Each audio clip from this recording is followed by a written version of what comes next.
morning, dear children. How are you? I hope all of you performed well in your exam.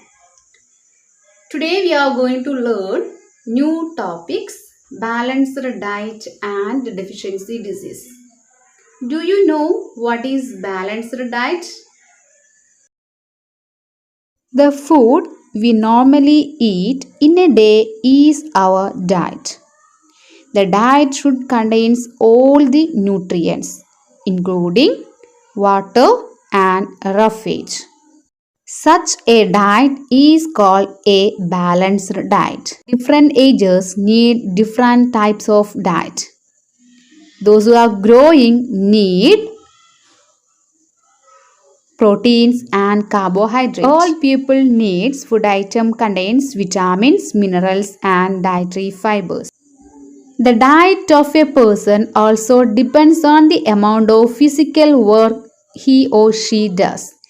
These men, they need food item contains carbohydrate to include expensive food items.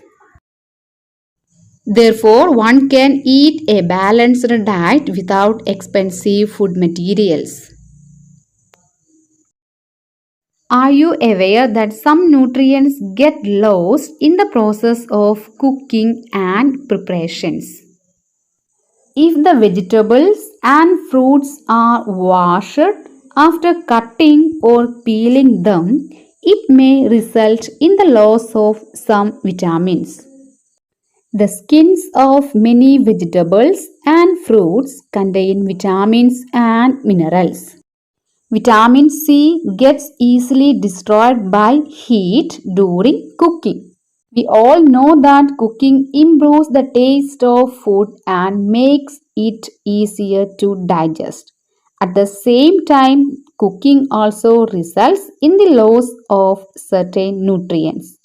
Many useful proteins and considerable amounts of minerals are lost if excess water is used during cooking and is then thrown away. Similarly, repeated washing of rice and pulses may remove some vitamins and minerals present in them. Dear children, we know that carbohydrate and fat will give energy to our body. And also we know that fat will give much more energy than carbohydrate-rich food. But if we eat fat-containing food, what will happen?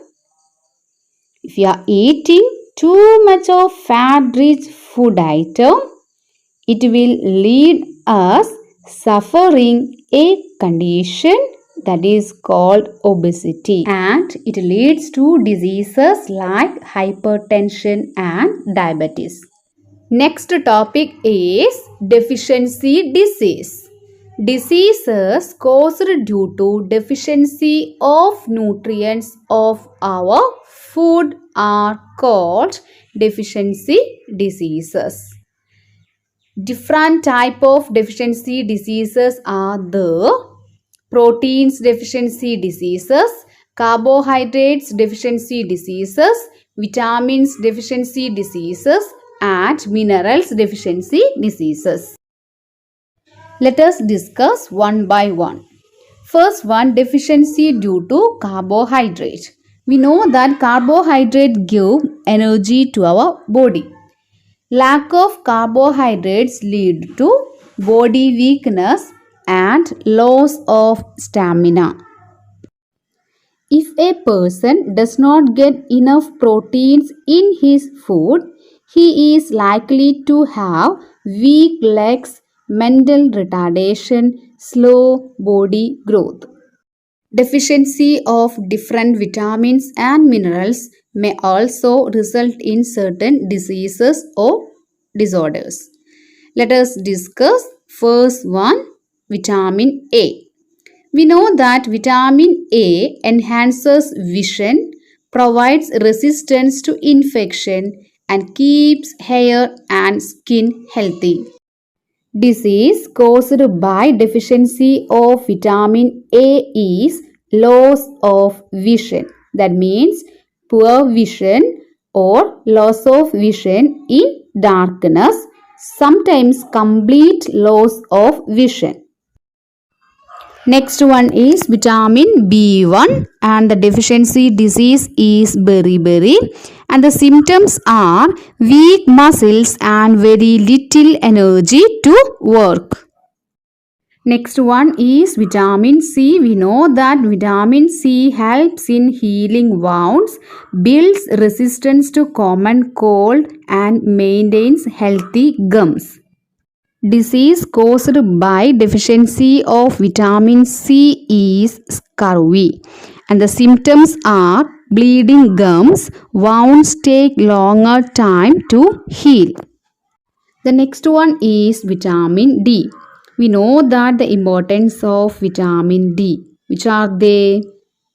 Vitamin D keeps the bones and teeth healthy and strong.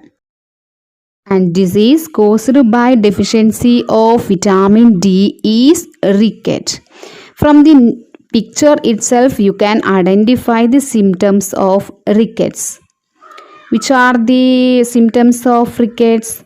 Bones become soft and bend.